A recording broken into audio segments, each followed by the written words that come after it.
and gentlemen, welcome to episode 45 of PD's Awesome Guest Panel, and tonight's guest is a true voice acting legend. You may know this gentleman's work on such popular franchises such as the Ben 10 series, the Metal Gear Solid series, Fallout series, and of course Transformers. In addition to that, this gentleman has won the Behind the Voice Television Voice Actor Award in 2015 for his work in Ben 10 Omniverse. And a gentleman that I have the utmost admiration and respect for, my guest this time is Mr. Paul Roy Campbell Eiding. Paul, welcome, sir. How are you, sir? All is well, my friend. How you doing? Good. I'm so honored and thrilled to have you because I've been a fan of your work for a very, very, very long time. And you know what? This is an awesome dream come true. As cliche as it sounds, it's a dream come true. I really appreciate that, man. We're all in this together. So I'm happy to be here. Before we get into the video game questions, though, I do have some questions I always wonder too. First of all, I mean, this may sound cliche to ask, but when did you get your first big break in acting or voice acting as a whole? Oh man, big break. There are little breaks along the way. I decided to become a professional actor when I was working in Minneapolis, working at an improv theater called the Brave New Workshop. And while I was there, you create characters, and a lot of people in the advertising agency would come, and they would hire us to do, on-camera commercials, that sort of thing. And there was a company there called Bajas Jones that did animation. And they came and saw a character that I did and wanted to use that voice that I was doing for an animated series of commercials for the local power company. So that was a nice break for me because that was my first move into animation in Minneapolis. And so we did this character for NSP, Northern States Power, and did several of them over a couple of years. So that was one little break. Then in the 80s, 83, I moved to Los Angeles to become a nobody again. And this real big break I had was I was doing a play in 83 where I played three characters. It was a show called Cloud 9. In Cloud 9, I played an African manservant with no makeup, intentionally, a Cockney soldier, and a 5-year-old girl with pigtails and little dress and Mary Jane shoes and frilly underwear, that kind of thing. It's a wonderful show if you ever get a chance to see it, called Cloud 9. Anyway, Gordon Hunt, who is Helen Hunt, the Academy Award winner, Helen Hunt's father. He was the director and the casting director at Hanna-Barbera. He came to see the show. He liked my work, and he saw that I was versatile vocally. And he called me in for an audition. I went in for they call it a general audition, and they had like 10 different types of characters. And I read everything from a big burly bad guy to a younger character to a wizard to a troll, lots of different things. And he liked what he heard and started calling me in.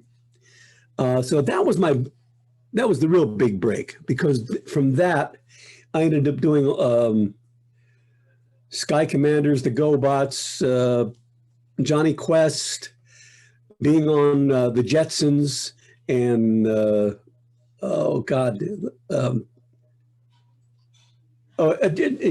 Yogi Bear, tons of different shows. And then you start getting known, and then the Transformers happened. That was pretty early on. So I guess the big break was Gordon Hunt finding me, and through Gordon Hunt, then became his casting directors over the years were Andrea Romano, Chris Salter, and Jenny McSwain. These were all women who he trained as casting directors and all became directors after that, animation directors. and they're like the monsters in animation directing. So he pulled me in. They saw my work and would call me in for auditions. So that's the big one, I think. I see. And aside from being one of the best voice actors in the business, you also have done many live action roles. What were your memories working on Cheers as Fred Anderson? Oh, that was a great. Working on Cheers was for me a dream come true. Friends of mine had created the friends that I knew from Minnesota came out here and they created the titles for the Cheers. The whole, the opening titles and the song, they created that. And when they showed me the titles before Cheers went on the air, and I said, oh man, I want to do this show.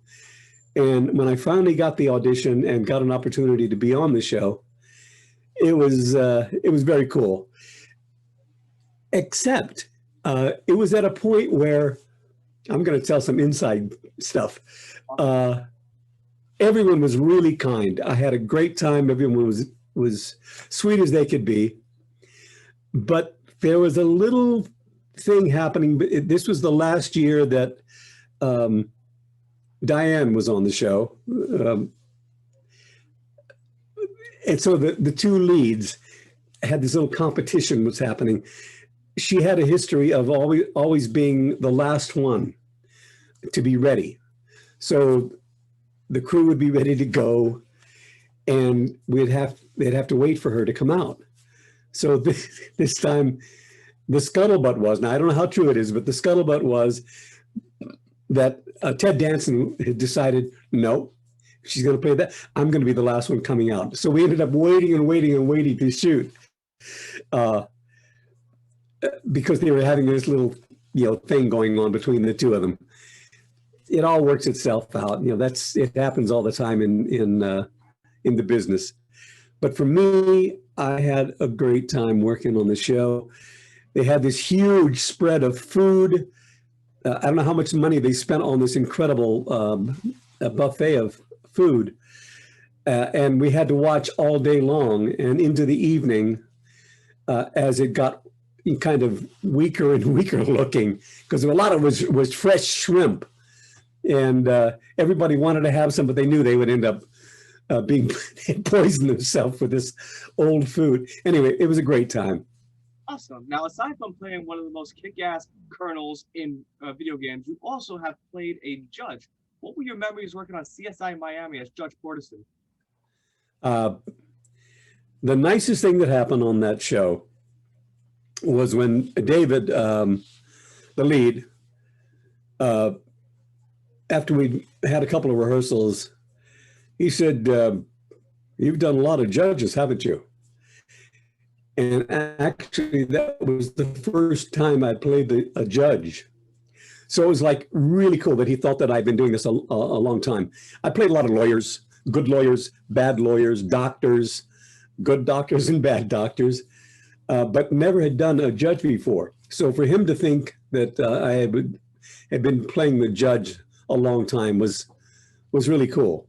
And it's another one where you get on a show and you're warned about certain things, and you said, okay, well, he has sometimes he has a way, and he can be kind of irascible and not very nice. He was great. He was just a lovely man, and I had a good time. I've got nothing negative to say. I'm one of those guys that if you put me on a set or on a stage or behind a microphone, I'm a happy guy. And unless something really, really goes wrong, I'm okay. I'm fun to be around. I take my work seriously, but I don't take myself seriously, if that makes sense. It does. And I just want to say though, Paul, you're one of the most charismatic and most energetic, high energy voice actors I've seen. I mean, you can read the phone page and make it entertaining. Thanks, man. Yeah, you're very kind. Not a problem. I'm very curious to know about your time you spent on Star Trek: The Next Generation. That was great fun. Um, Anytime you get a chance to work with that crew, it's like, okay. And I was really excited to when I got cast that I was going to have makeup. I was going to have the whole deal. I got the, almost everybody gets a forehead. So I got a forehead and this thick mane of hair. So that was cool. And I had to get there like 2.5 hours early. It was like 2.5, was it 3? No, it was about 2.5 hours of makeup, which is great. And it was by the Westmore people who were, some of the giants of the industry when it comes to prosthetic makeup back in the day. The makeup back from the 30s and 40s. So it was cool to work with those folks, and to be on the set with Picard and Troy, and have as much fun as I did. It's one of those situations where it's like, am I really going to get paid for this? Do I deserve to be paid because I'm having such a good time? But the great thing is that people remember that episode. It was called Liaisons, and I was Ambassador Loquel. And Loquel, there were 3 ambassadors. One was to understand love.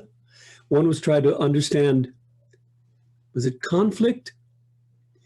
And one was to understand pleasure. And I got pleasure. And all my scenes were with Commander Troy, Marina Sirtis.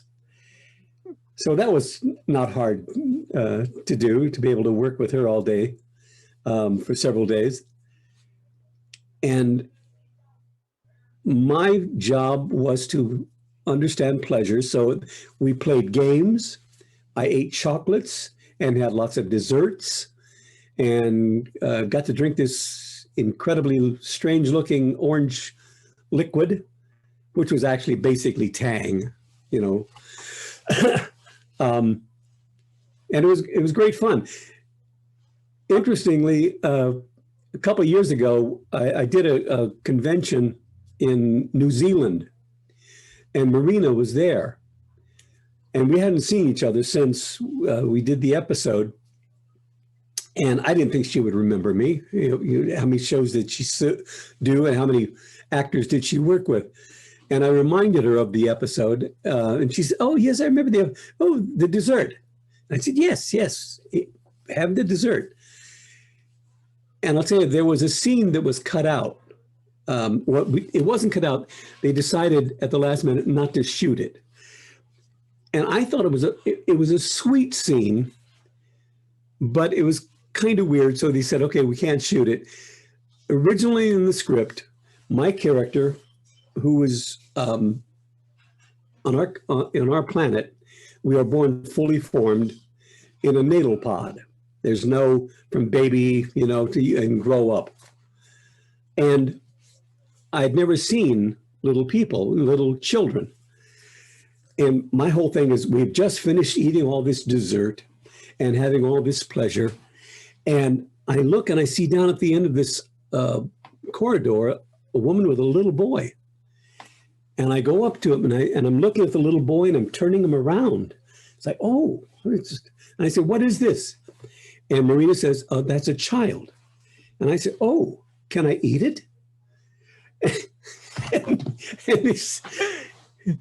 And she said, no, that's how we are formed. We are born, and then I explained, well, we are born fully formed in a natal pod. So it was one of those deals where they said, no, we can't talk about eating children. But it was written in such a way that this character was just totally innocent. He wasn't trying to be vicious. He didn't know what it was, Anyway, so no that's problem. A little inside. No problem. Now, before we get into questions, can you hear me though? I want to make sure my microphone is good though. Are you able to hear me clear? I'm hearing you good. Okay. I want to make sure it was okay. Now, you are known as one of the best, not just me saying this, but many fans, consider you one of the best, like to a point we all like as you know, fellow fans believe that if there's a voice acting Hall of Fame, put Paul Eiding in it because this Oh, get out of here. deserves it. And when we're gonna go into the voice acting questions I have right now for you, and that is, you have done so much work in the past, like, and I just want to get your thoughts on working on Transformers as Perceptor. Well, Perceptor is the most intelligent of the Autobots. He's also a character that made children cry back in 1986. And it's the first time that it happened in an animated cartoon where the hero gets killed, and Perceptor is the one who says, "I fear the wounds are fatal." And that hadn't happened before. Working on the Transformers, I felt, number one, extremely lucky, because I was working with guys that I revered before I moved out to California. There were a lot of guys there that I had heard for years in animation and other forms, that blew me away that I was going to get a chance to work with these guys. It was just, because I was one of the younger ones, younger of the guys. So to get a chance to work on it was pretty darn cool. And to work with Wally Burr, who was the director, who had a reputation for sometimes giving line readings, which any actor detests. Generally, if you give a line reading, say, "Okay, say it this way," the actor is not going to do that for you. They're going to find some way of making it their own. And he wanted it done a certain way. So if he wanted you to yell, and it wasn't exactly, the timbre that he wanted, you'd have to do it again and again and again and again until he got what he was looking for. And I think it's one of the reasons why the Transformers lasted as long as they have, because 9 times out of 10, Wally was right. Plus, I was like the teacher's pet. He told me at one point when we were doing an event many years later, and I told him, I said, "You never gave me that much trouble about repeating it." It's, "Well, because you were an actor. Some of the guys were comedians and some of them were voiceover people, but you were an actor." But a lot of the other guys were actors as well. Like Greg Berger, who does Grimlock. He and I did a play together before we did the Transformers. The whole idea of doing the Transformers the whole process was wonderful. We thought, there's some of us that thought it was like, well, we're just selling toys. That's what it is. It's not until you get a chance to talk to the fans of the Transformers when you realize what it meant to people. And that's when it becomes humbling. Because when you're in there doing the job, you're not necessarily thinking about, especially something with like the Transformers, we didn't know the effect it was having on people, So I'm so grateful to have been part of that franchise, Did I answer the question at all? Yes, so you did. You did. I do want to ask, because I asked every voice actor and actresses that have come on this show, because I always want to get different perspectives on this. And the question is, as a voice actor, I remember listening to the auto commentary on one Simpson episode where Kirk Douglas guest starred, and he talked about how he hated wearing headphones during recording session because it hurt his ears. I want to get your opinion on using headphones during voiceover. Well, if you're using headphones so you can hear the other characters and blah, blah, blah, all that stuff, I have mixed feelings about using headphones. There are some directors who will not let you use headphones. Chris Salter, when I last worked with her, she didn't want anybody using headphones. because you have a tendency to listen to yourself. And when you're listening to yourself, you're not being really honest and in the moment. You're listening to, hey, I sound pretty good, don't I? It's that kind of thing. And I'll tell you, when I'm wearing headphones when I'm auditioning, that's exactly what I do without even thinking that I'm doing. I'm listening to my, okay, is this the right kind of voice? And it's like, well, if you're thinking that way, you're not in the character. It translates from voice on camera or on stage. When you start watching yourself perform, then you're gone. Gordon Hunt, who was also a wonderful stage director, used to say, here's the line that you have to say. If you're on stage and you're performing and you say, hey, man, I'm really killing that scene, wasn't I? Because as soon as you're aware of it, you're not there anymore. So there's a negative aspect of using headphones. But if there's something there's a reason for it, like you have to make sure that you hit a certain pitch, or you want to make sure that you're close to what the sound was before. I can go either way. Mainly, when I'm recording, I'd rather not use headphones. Okay. And another question I always want to know from a voice actor's perspective, like I asked this question to Roger Bumpus and of course Pat Music when they were on the show. When you're required to do a role in which you have to scream, what is your method on like how to prepare yourself or hype yourself up to doing the screaming part? Well, there were ways of screaming without hurting yourself, and most stage actors have learned. There are ways of opening your throat, letting it rip without hurting yourself. And God knows I've had to scream a lot in a lot of these video games. And sometimes there is no way to prepare for it, as far as I'm concerned. Depends on the scream. There are ways of screaming, making it sound like you're screaming a lot louder than you are by the way you use the microphone. If you would watch some old James Brown, James Brown, the singer. Yeah, of course. Godfather. Well, James Brown would do this. He would make this sound that sounds like he's just ripping his throat out. But if you notice, he'll be close to the microphone and it'll sound like it's a lot louder than it is, because he's protecting himself, but still getting that sound out there. So I don't know. I'd be interested. I should be watching these guys to see what their different technique is. I think bottom line is it is a technique to open the throat, drop the jaw, and let it happen without tightening everything up. Once you tighten things up, that's when you hurt yourself. I see. And when I asked Pat Music this question, she told me, drink a lot of hot tea. Yeah. That's what she told me. Tea and honey.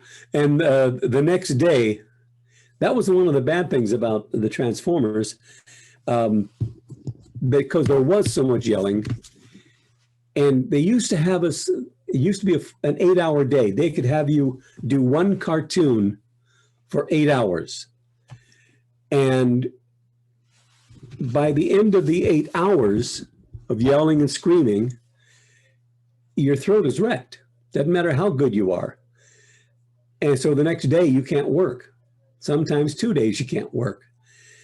So the union, because of the Transformers and G.I. Joe was the same way back in the day, they changed the rules. You can only have them for 4 hours in a session, not 8 hours, because to protect your voice, because that's your livelihood.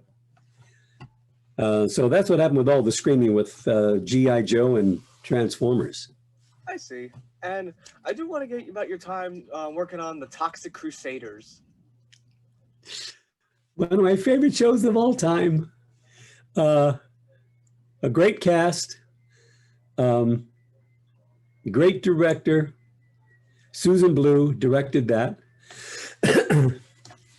She's awesome. And a lot of the same guys I worked with Transformers and other things, Greg Berger and Hal Rail.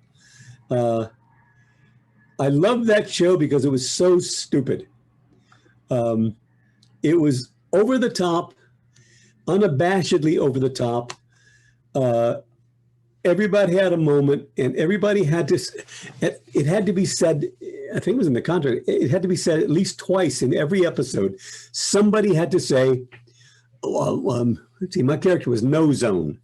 No Zone was a test pilot, like it was kind of a Southern test pilot who flew through a hole in the ozone, lost control, and crashed into a vat of radioactive pepper. So he had a huge nose. He had one leg that was fused with an airplane wheel, and his superpower was sneezing. And when he sneezed, he could sneeze down a forest. And No Zone talked like this. And twice in every episode, somebody had to say, we are incredible, we are hideous, we're incredibly hideous, we are hideous creatures. Oh my God, I can't believe I forgot it. We are hideous creatures, incredibly hideous creatures with, man, now I'm embarrassed, I can't remember. Look it up real quick. No, we're hideously deformed creatures with superhuman size and strength. We're hideously deformed creatures with superhuman size and strength. And then I would sneeze. And by the end of every session, my script was totally wet from my spitting all over it. I love that show because it was trauma. It was over the top, and we all just had fun. Roger Bumpus was in that. Was Michael Bell in that too? Was Michael in that? Or in Transformers? Oh, Transformers, yeah. Okay. But I think Michael was also, I don't know if he was a regular. I don't know if he was a regular in Toxic Crusaders, but Roger played two characters. He played Toxie, our hero, and he also played Dr. Killamoff, the bad guy. And Hal Rail, I forget who Hal Rail played. And Greg Berger played Junkyard Dog. Yeah, it was just a great time. Such a legendary cast and a legendary voice director. I mean, you mentioned Sue Blue. I had Sue Blue on the show too. She's one of a kind. There's so many different voice directors. There's Sue Blue. There's Pat Fraley. There's Charlie Adler. Charlie was on the show. That's I didn't know that. Let me tell you. Go ahead. No, go ahead, sir. Okay, quick story about Toxic Crusaders. When I auditioned for Sue, I auditioned two characters. She had two characters for me to audition for. There was No Zone, and then there was another character that was kind of a toady to our bad guy. I don't remember the character's name, but he was this kind of little dopey guy, kind of drugged out, and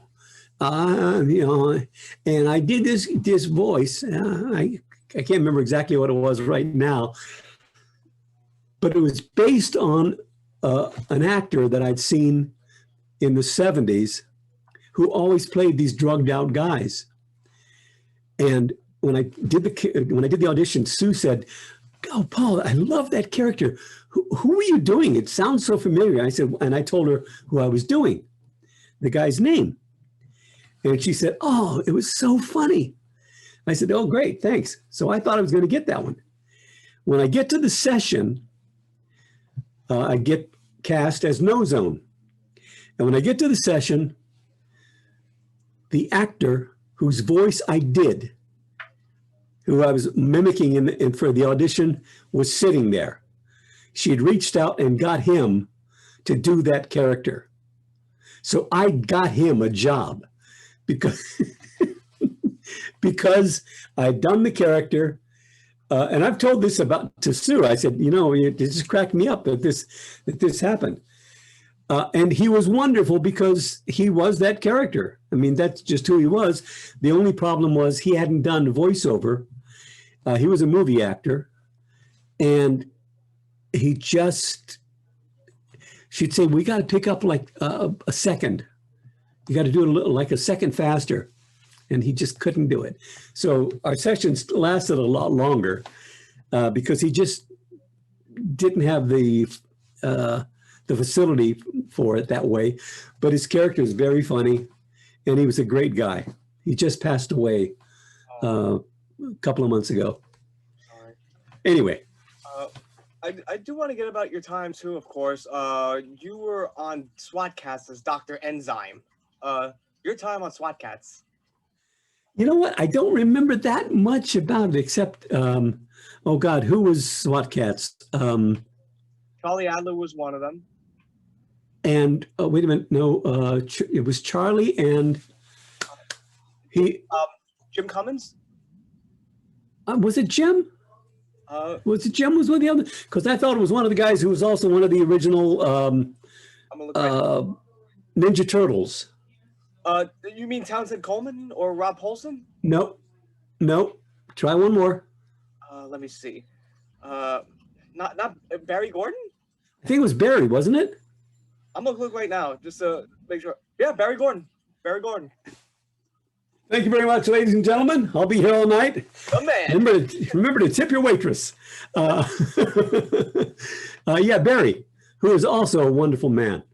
Just a good guy. Yeah, I don't remember that much about it, except when you're working with those guys, my God, Charlie Adler, who's also an incredible director, with the foulest mouth I've ever worked with. And you can't help but love the guy for it, because when you deal with Charlie Adler, you're dealing with somebody real, you know. There's no fake about Charlie Adler, you know. I love that guy. You mentioned Charlie Adler though. You also worked on another project he has done, though, where you made cameo spots on Cow and Chicken. What were your memories working on Cow and Chicken? I believe you played one of the bullies in an episode.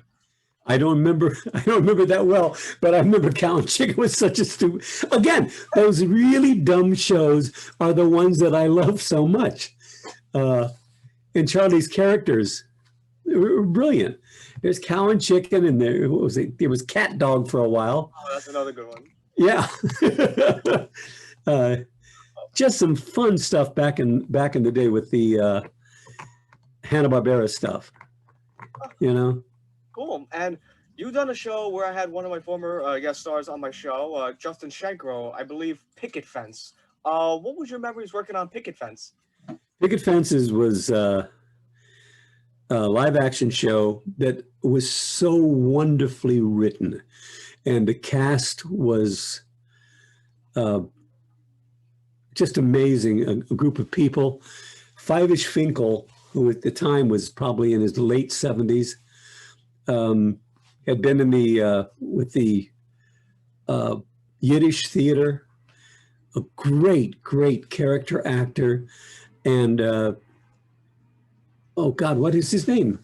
Who I've worked with on House of Lies. I can look it up right now to see. House of Lies? Yeah, African American. It's a comedy series, right? Who's in the Marvel movies too? Let's see. There's Don Cheadle, Ben Schwartz, John Lawson. Don Cheadle. Don Cheadle was, yeah, he was in Picket Fences. I got cast. I was in that show. I recorded on that show for 2 years, and I got cast the first time as a school teacher who was being brought up before the board because he happened to be Jewish, and he was being accused of trying to indoctrinate the children because after being in his class, some of the children wanted to convert to Judaism. And his point was, no, that's just because they're excited about learning. When I teach about Thanksgiving Thanksgiving, they want to become pilgrims. When I teach about this, it's not, I'm not trying to indoctrinate anybody. And it turned out that he wasn't. And then they had me back. The next time I was back, I was still a teacher, but I became, I was a high school teacher all of a sudden. Same name, but now I was teaching high school. I was teaching Holly Combs, who was the daughter. And one of the students in that class, it was some racial problems were happening at the school. One of the students was Terrence. I can't remember Terrence's last name, but it was one of his first TV shows. Terrence, who went on to be on, he's got a series now. He was also in the first Iron Man. He was, he was in the first Iron Man. He was the soldier who then, in the next movie, Don Cheadle took over his part. Anyway, again, really wonderfully cast and wonderfully written. And then the next time they meet back again, I was now the principal of the school. And then they had me back a couple more times. And one year, the next season, they wanted me to be the mayor of the town. Now, only old people will remember this show called Picket Fences, but look it up on YouTube. It's really a well-written piece. The history of the show was they couldn't keep a mayor of the town. In the first episode, the mayor is shot and killed while he's doing the Cowardly Lion in a school production of Wizard of Oz. And then the next mayor ends up going to jail and being off the show. The next mayor disappears. So over these several seasons of the show, a mayor never lasts. So there's this one episode where Kathy Baker, who is the lead, and I are asked to be the mayor. And she says, no, I'm not going to be the mayor. And they said, well, how about you, Joel? And I said, nope. And then they said, well, what about the two of you? So we then decide we'll be co-mayors, because then they can't get rid of us. And luckily they don't. And then I was on a couple of more episodes, and then the show ended. But it was great recurring on a show, because you get a chance to get to know the cast, and you really feel like you become part of the family. And that's what that show was all about being a family. It was really a well-written piece. Incredible, just incredible. And you all also took part in what is considered one of the biggest fan bases in Cartoon Network history, the Ben 10 series. What were your memories playing Max Tennyson? Grandpa Max Tennyson, yep. I love that show. I love being on it. I love the cast, both casts, when Ben was 10 and then when Ben was 15. We did it for 10 years, and I loved everything about it. The writing, one of the finest writers it started with was Dwayne McDuffie. Dwayne McDuffie, who had passed away in his late 40s, was well known for being an amazing comic book artist and writer. He and his wife were over the first season of Ben 10, first two seasons. And we had incredible directors. We started with Chris Salter, and then Andrea Romano, and then Sue Blue, and Charlie came in for directing some episodes. It was a great experience. Hanging out at Cartoon Network was great fun. I love the fact that in Omniverse, Grandpa Max, Paul Eiding, got to do more than just Grandpa Max and little small characters. I got to do 4 or 5 other regular characters, which was, as a voice actor, that's what you want to do. You want to do all these different kind of characters. And I loved it, and I missed it. And when they brought it back, and they decided to go a different way, it's like, it was sad, but that's the business. It happens all the time, you know. But that was a wonderful, wonderful time of my life working with those folks, you know. Did you have a favorite Ben 10 episode? Did I have what? Favorite one? Yeah, like one of your favorites? Oh, man. Gosh. Well, there are a couple of them. When it's revealed that Grandpa Max is not just Grandpa Max, that he is also a plumber, which is like basically they're the FBI in outer space, and that he was one of the head guys, and that there's this secret life that he's been living to save the world. I don't remember which episode it was, but also any episode in the Omniverse where I also got to do a character called Blukich, who was a Galvan. The Galvan is the most intelligent race in the universe, but Blukich and his buddy Dreba were the dumbest of the ones. And so they were always very funny. Grandpa Max would be very straight ahead. Ben, you can't do that.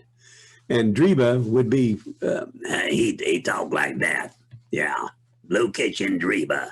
And he was not the smartest Galvan, but he could also get everybody out of trouble when he had to. So anytime they were on together, they were good ones. You know, it's tough to pick a favorite because I know there's one where Grandpa Max actually sacrifices himself, and he's like in stasis. You don't know if he's going to come back or not to save Ben and everybody else. But it's basically just the whole idea of who he was. Grandpa Max being basically about loyalty, love, and honor, and also being able to kick ass when he had to, you know. That's a guy I want to be, you know. Very cool.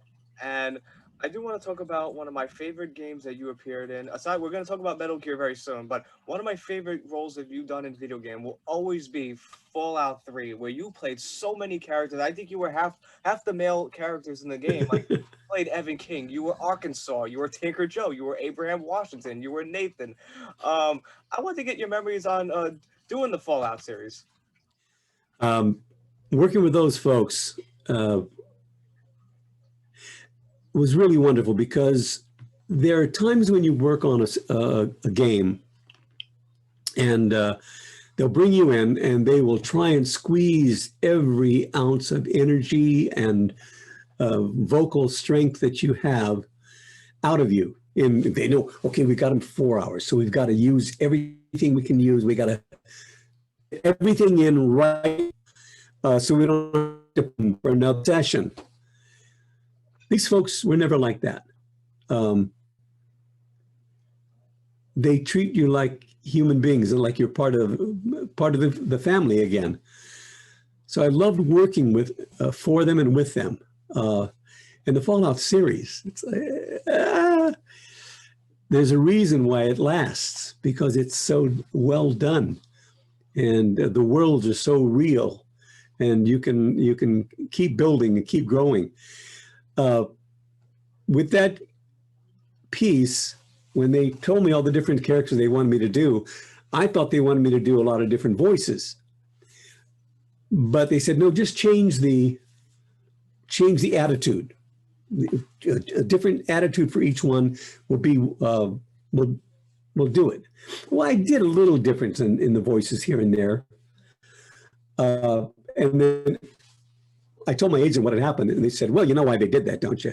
I said, why? I said, well, because if you'd done different voices, of course, they'd have to pay you more. And nobody's going to want to pay you for 14 or 15 voices. I mean, that's a lot of money. And there wasn't a lot to each one of the characters. There was stuff here and there, but it wasn't like 12 pages for each character. So it didn't bother me at all. I just love the fact that they liked that I was versatile enough to do all that stuff. And then when 4 came around, I didn't audition for Fallout 4. I just got the call that they wanted me to come in and do it. I had to shave my beard because they did mocap, facial mocap, which was also weird because they put all the dots all over your face, and on the screen, a large screen they had up in front of you, behind your script on the wall, you could see this amorphous kind of blob with eyes and stuff. It didn't look like you, but when you did all these different things, it would move with you. So they're creating the character there while you're doing it. He didn't end up looking like the character in the game, but they wanted to make sure they had the mouth and everything working. So that was wonderful. When they called me, and you don't have to audition, and when I got there, they said, I said, what is it for? And they said, it's a game. I said, okay. And I said, what do you want to hear? What's he like? I said, well, just think of we're looking for a 50s door-to-door salesman, like selling, I don't know, anything, just, like you're selling vacuum cleaners door to door, that kind of character. So I said, okay. And I came up with, good morning, Vault Tech calling. Oh, no, we're just not trying to sell you anything. This is all about you. And he said, okay, that's what we want. Good. So that's how the, Fallout 4 happened, which is totally different from everything in Fallout 3, which is also always fun when you get to do something different. Very cool. And I have a question from Christopher Petey from Facebook wants to know, he told me to ask you this, is that if they make a Fallout 5, would you be interested in doing that project? Is this Christopher? No, my friend Christopher Petey. He's a longtime fan of yours. Christopher. Okay, Christopher. Absolutely. I'll work for those guys, anytime, anywhere. Absolutely. I'd love to. Fallout 5? Yeah, sign me up. I'm there in a New York minute. Now, did you have a favorite line or favorite character you portrayed in the Fallout series? In 3? Three.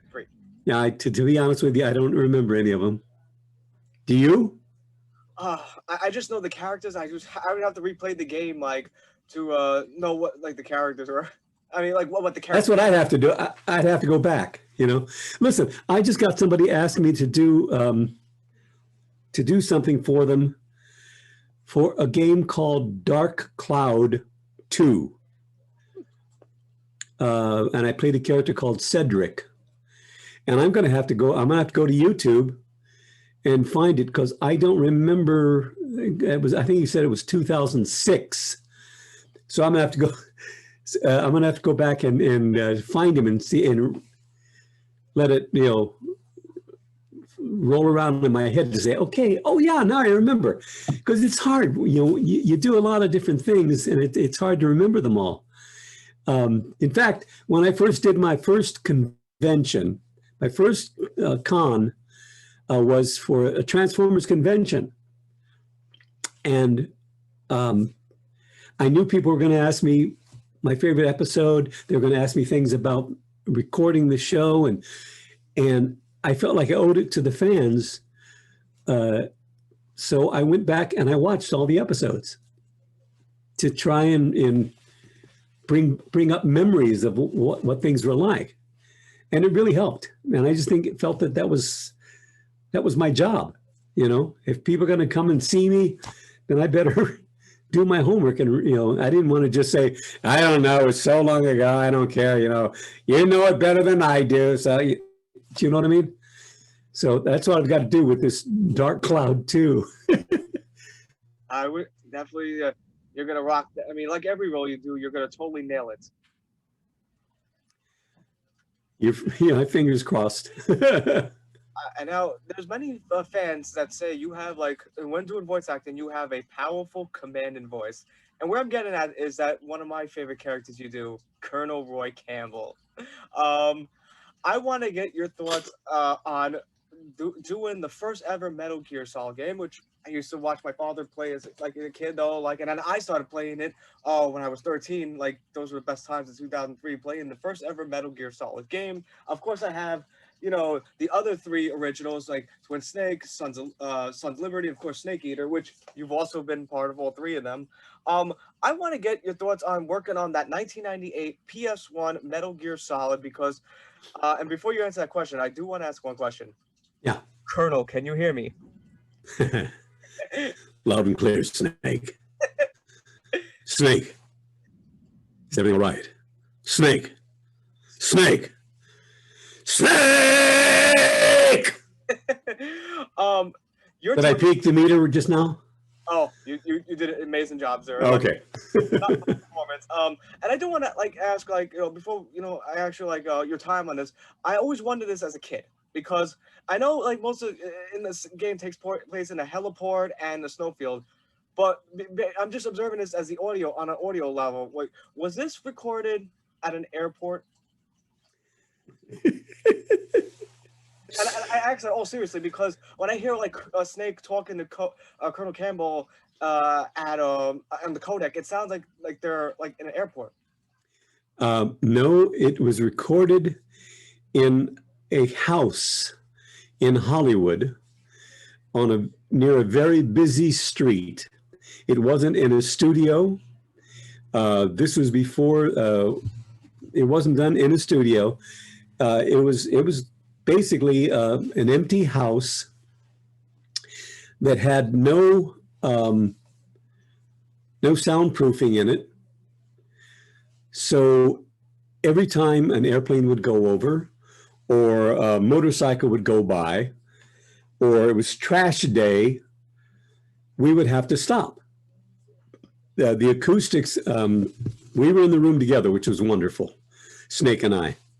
But how it came out sounding like anything was a miracle as far as we were concerned, because it was, literally, it was like me sitting here except it's quieter here, because I'm not right on a busy street. It was crazy. We had to stop over and over and over again. And of course, the script, was like that. I had a ton of stuff to say. Snake had, 2 or 3 times more. And it took many days of recording and stopping and starting again, so no, it wasn't, but it probably sounded like that. Who knows what was going over when they ended up, taking the final takes. So no, it wasn't intentional. Let's put it that way. I see. And your time working on the series, the original 4, 1, Sons of Liberty, Snake Eater, and of course Guns of the Patriot. Yeah, it was really great because a different experience with all of them for different reasons. And one was because it was something so new, and we didn't know it was going to be as big as it was, except it was already had great press in Japan, the Japanese version. But for us, for a video game, it was like nothing else we'd ever seen. I had done a couple of games before, nothing major like this, but the amount of cutscenes, the amount of, it was like recording little movies, is what it was. And we knew it was going to be, massive. So one was incredible for the scope of it, and his writing just blew me away. I was of the era of Frogger and Donkey Kong, that kind of stuff. And then comes this, just blows you away, the intelligence of it. And then 2, it just flipped everything around and messed with the player's mind by telling the player, you've turn off the game console right now.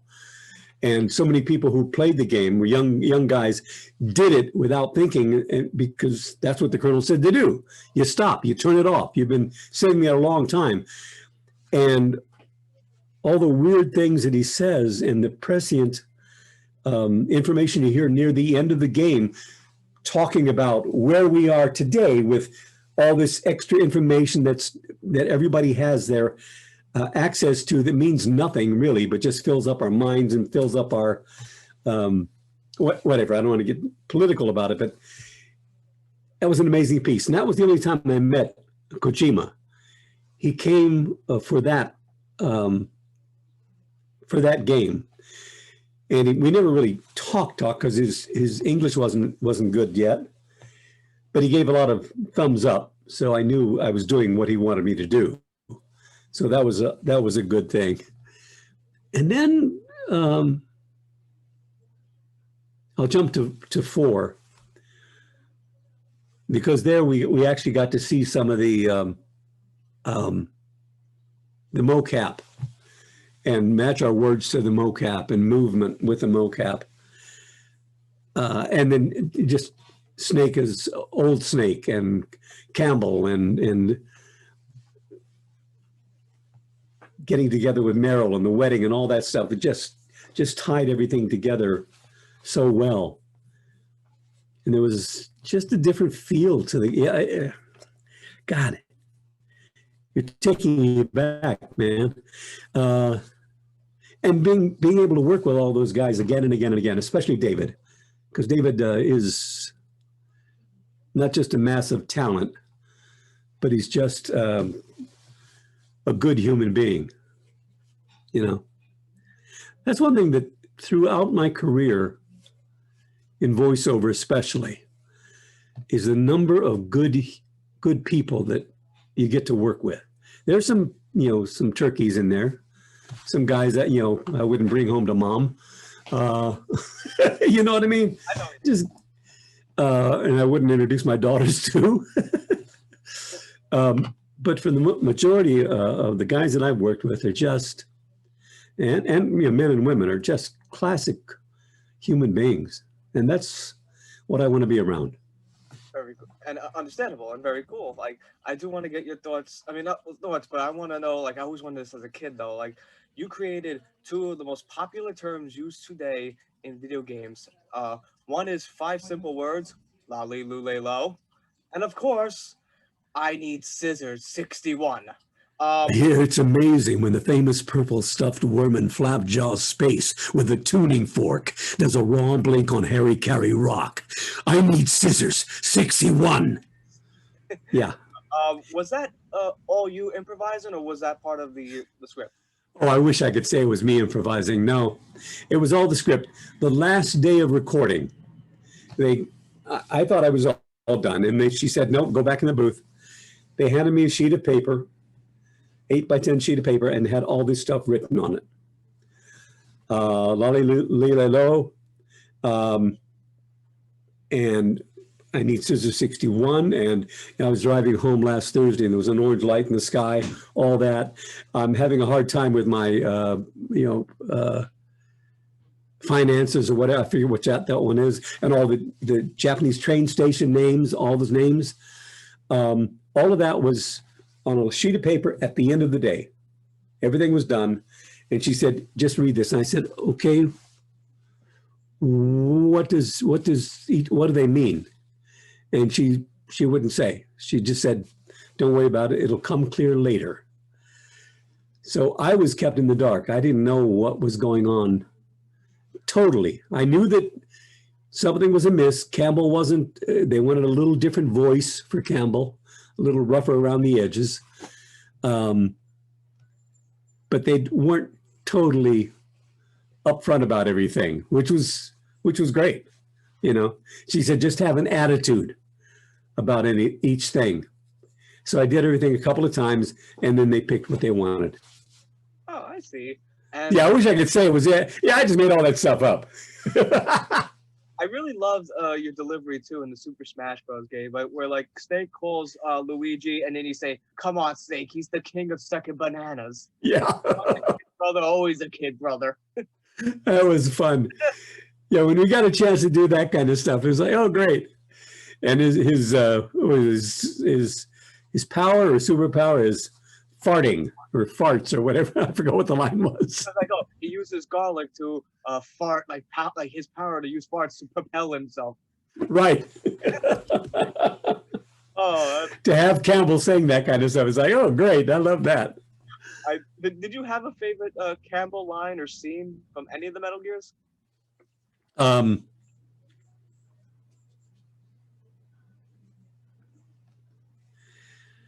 Wow. There are a couple. Well, two is just because it's so much fun. In that whole long thing, dissertation about information is cool.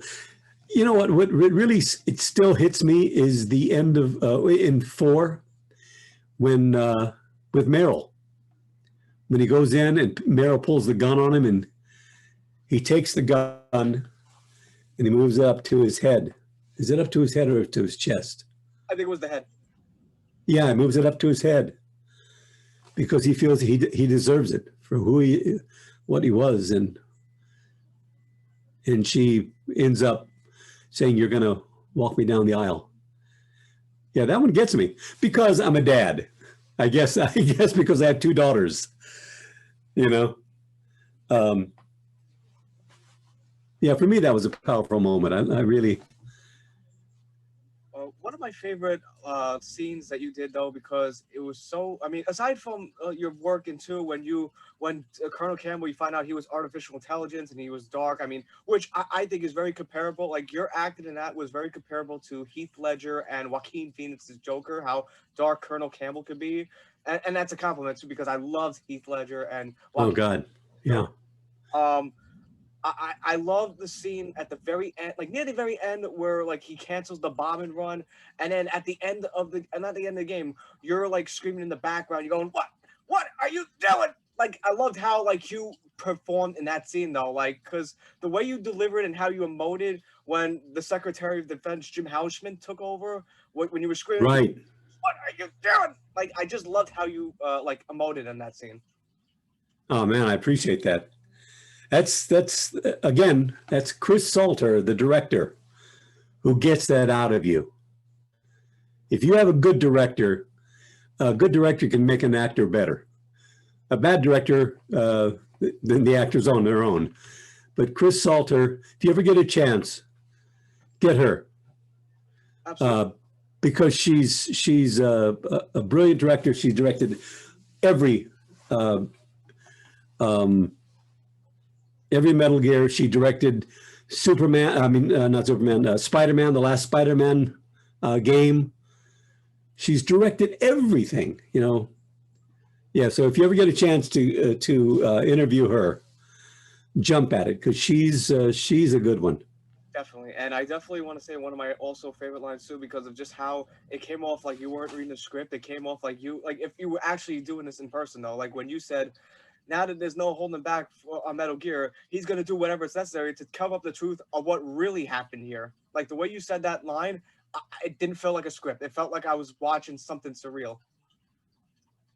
Oh, that's very cool. That's very cool.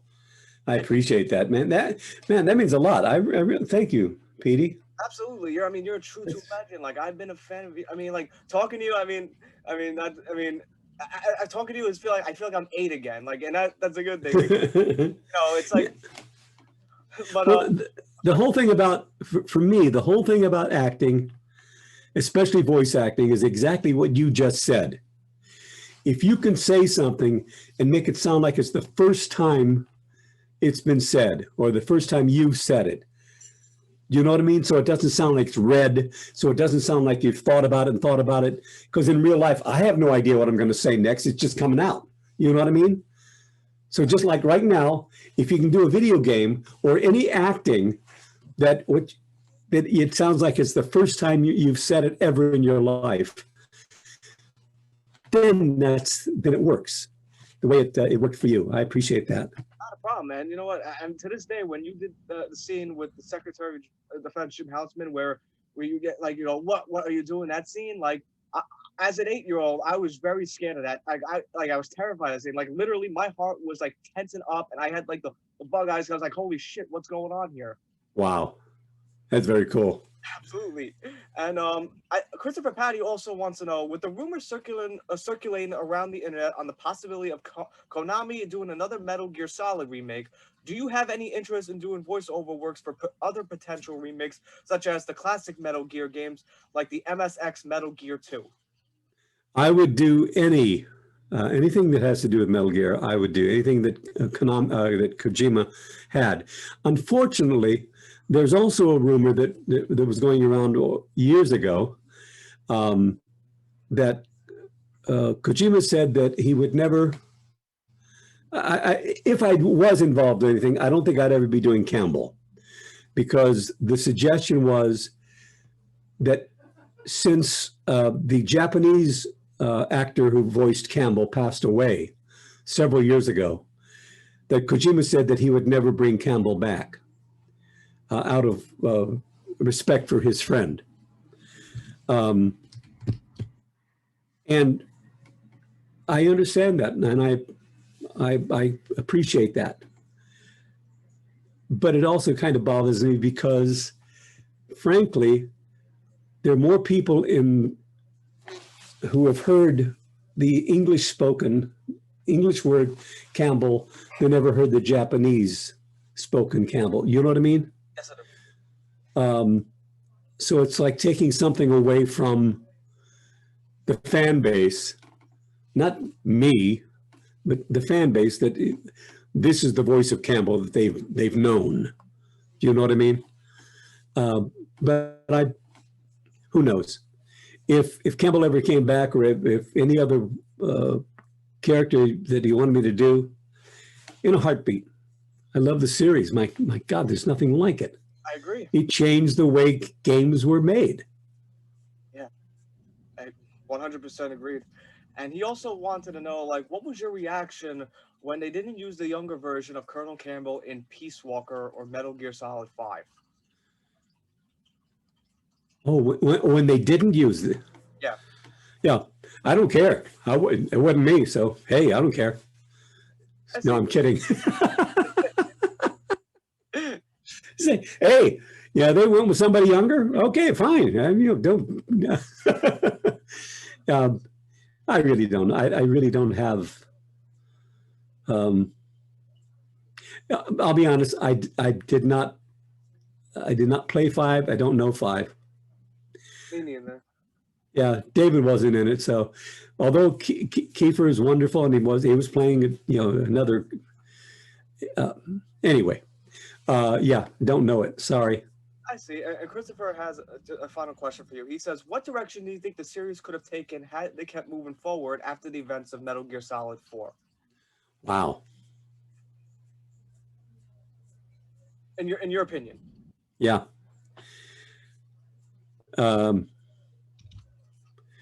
Question is, could they have gone further, more forward? Would Snake be gone now? And who would take over? Certainly not Johnny. Sorry. Oh, that one soldier that always has to go to the bathroom. Yeah.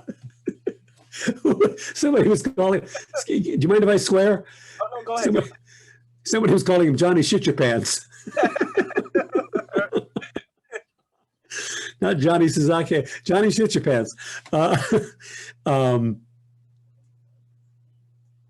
don't know. You do some flashback stuff. Go back, and fill in some blanks here and there.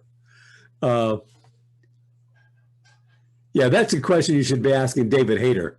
David is the true monster when it comes to knowing everything inside and outside of Metal Gear.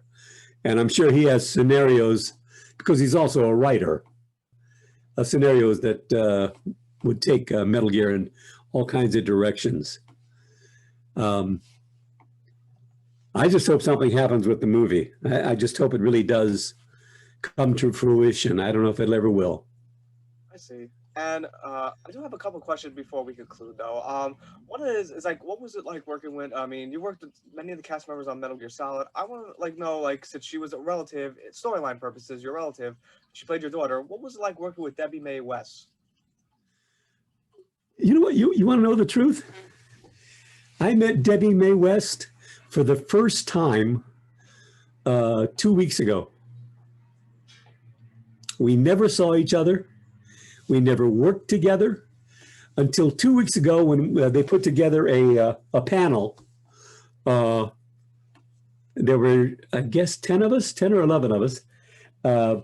It's on YouTube on the geekentertainment.com channel on YouTube. We did a panel together. And Debbie and I had never met in person. Debbie now lives in Hawaii. And we joked about it. It's like, I said, "Hi, sweetheart." And she said, "Hi, Dad." I said, we had actually never met or seen each other. We had no scenes together. I mean, in person. It was, I'd worked with almost everybody else that I was working with, that I was in codec with, but never Debbie Mae. A lovely lady, and it was great because we finally got a chance to meet and talk. But yeah, the magic of voiceover. Yeah, we never. Like I've done video games with Liam Neeson. Never met. Yeah, so sorry, never met Debbie. How about I had this gentleman on the show not recently, but previously, and that is Cam Clark. Cam Clark. Cam, I know for years because we had the same agent for many years. We haven't worked together. Yeah, I guess we did some Pixar stuff together. I've had a chance to work on a lot of Pixar movies. And Cam, you've had Cam on. Yes, I have. Right? Okay, well, I don't have to tell you too much about Cam. He's one of a kind. He's hilarious. He's one of the funniest guys I know. And not because he's just naturally funny. His take on things is just hilarious, and he's incredibly talented. Dude can sing too. Did he talk about his family when he was a little kid? He did go into details about that. Yeah, because when I was a young guy, I would go on TV. There was this, I think they were the King Family Singers or something like that. There was this huge family. I don't know if they're Mormon or what, but there was a huge group of them, all blonde, and he was the youngest one on the group. Would show up at 5 or 6 years old and sing a little song. So yeah, he comes from an entertainment family. Yeah, Cam is again one of a kind. Awesome. And a good kind. I agree, and much like you, one of a kind. Like. Now, did you get to work? I always bring this man's up because as a way to pay tribute to him. Did you work with the late great Phil Hartman? No. Okay. No, he worked with the Loop group, the ADR group that worked on Disney things, but he left. He passed away before I got in the group. I wish I had. Talk about a brilliant improvisationalist. He was something special. Yeah, that was really sad. It was. I cried when I cried when I found out he passed away. I cried. I couldn't stop crying that day. Heartbreaking.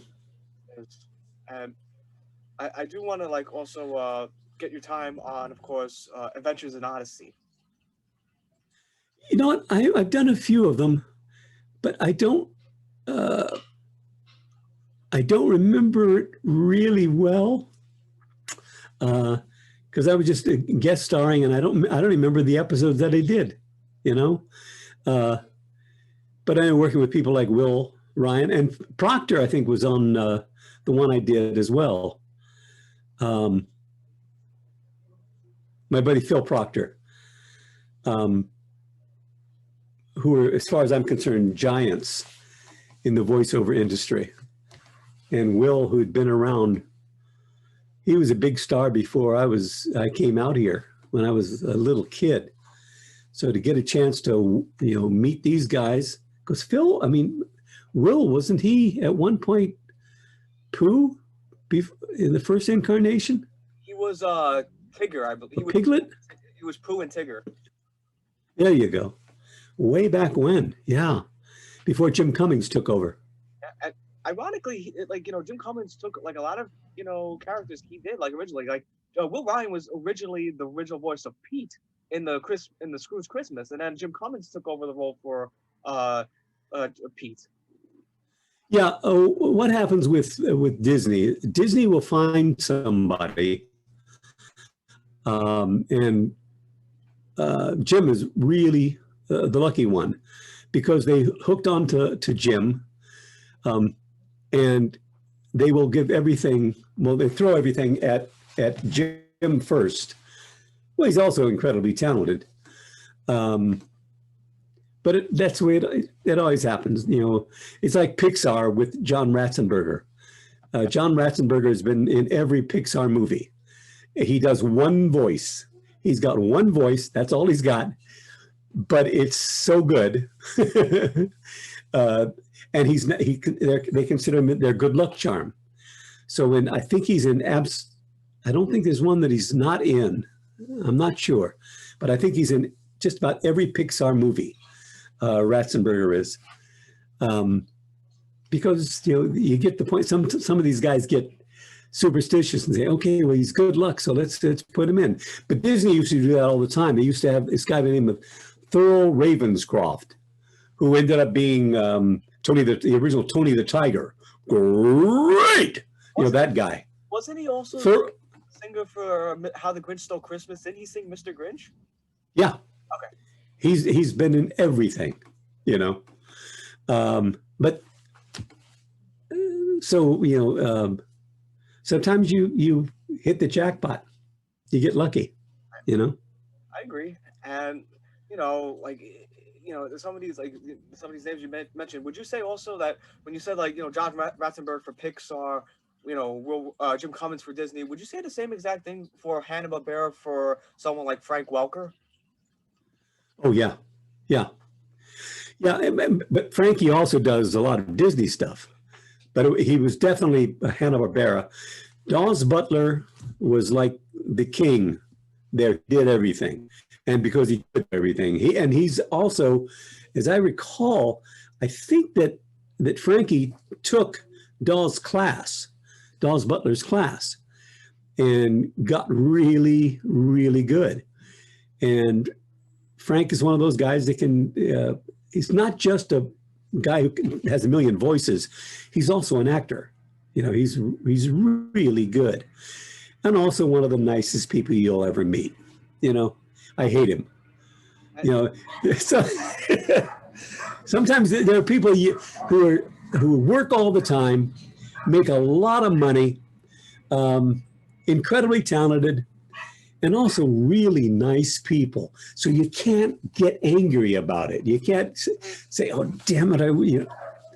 Yeah, he's just one of those guys. He's just a good guy. And also, I believe Nancy Cartwright was a student for Daws Butler. Yeah. And you mentioned nice people. I think another person that's like that, the way you described it, because he's very Frank Welker is the same person, like Gary Owens. Oh. Yeah, Gary Owen, but the thing with Gary Owen was Gary Owen. Yeah. Gary Owen, when I first met him, we had the same agent.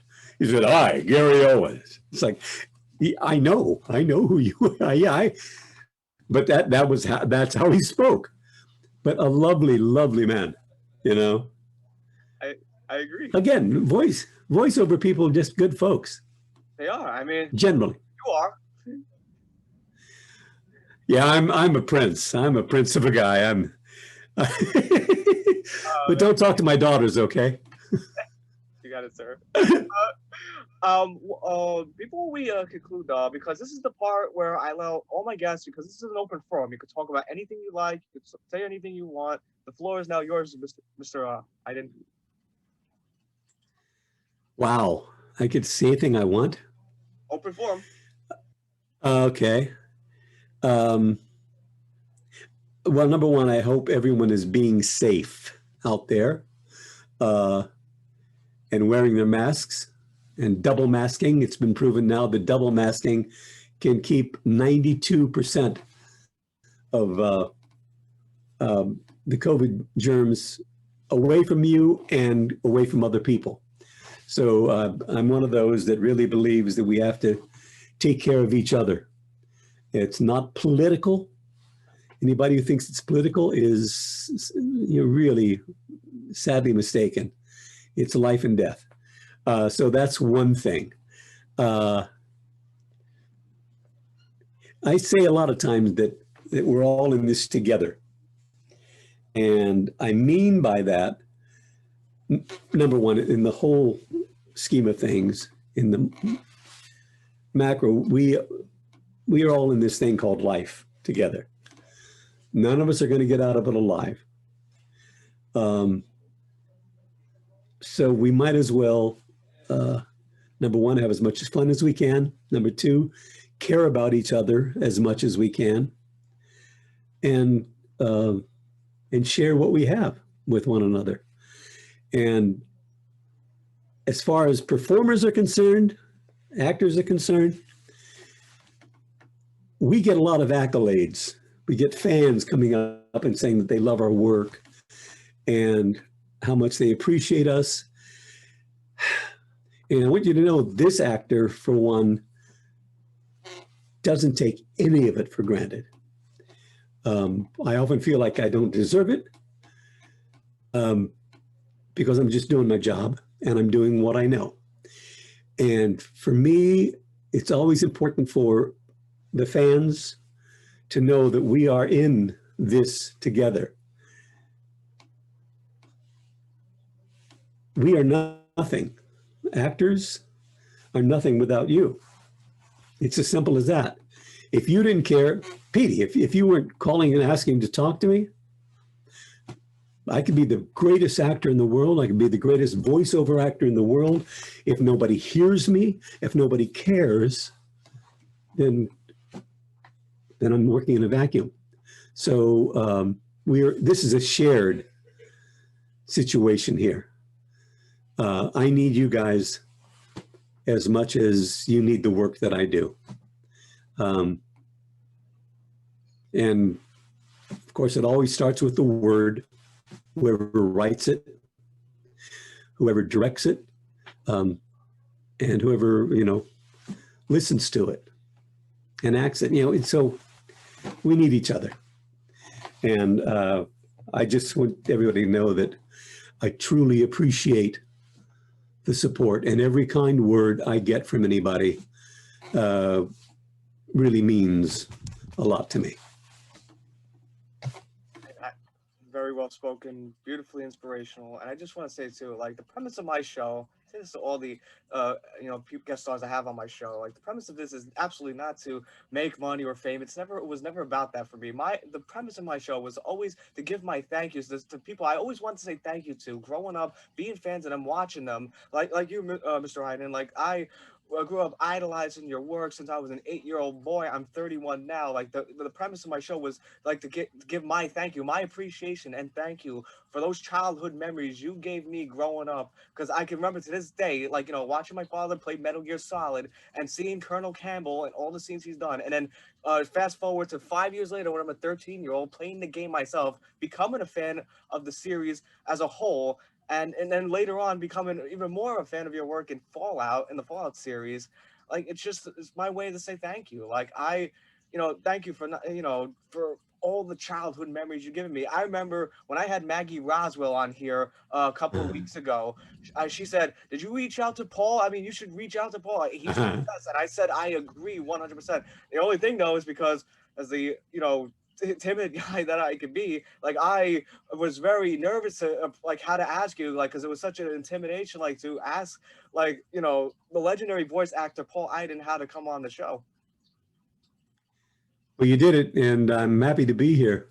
And if there's anybody else that I can put in a good word for you, because this has been fun. Absolutely, and like you said, I'm just an average guy. I don't have any fancy, like this is all me. Like I don't have any fancy podcasts or any like media company. I'm just an average teacher assistant for special needs children.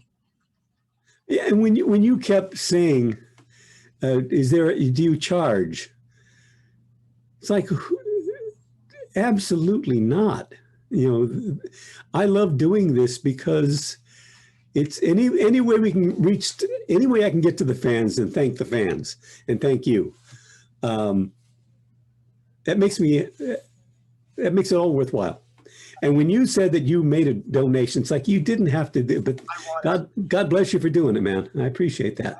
Anything to help out a cause, and of course, anything to help out a legend like yourself. You are not only a voice acting legend, you are a legend to all '90s kids, early 2000 kids, and also like '80s kids. Like you have a incredible history with voice acting, acting as a whole, and and I sound like a broken record saying this, but interviewing you tonight made me feel like I was 8 again in 1998. And it makes me feel really, really old. That was not my intention. No, I'm kidding. It's been fun, Pete. Absolutely. It really has. And I'm going to send you a copy of this interview, like so that way you always have a copy of it. And of course, are there anything before I do like a special tribute to you? Is there any final words you would like to say before we conclude? No, I think I've said it all. I can. If you let me, I just ramble and ramble and ramble. No, I think so, the bottom line is I just really, I appreciate the people caring about what I do.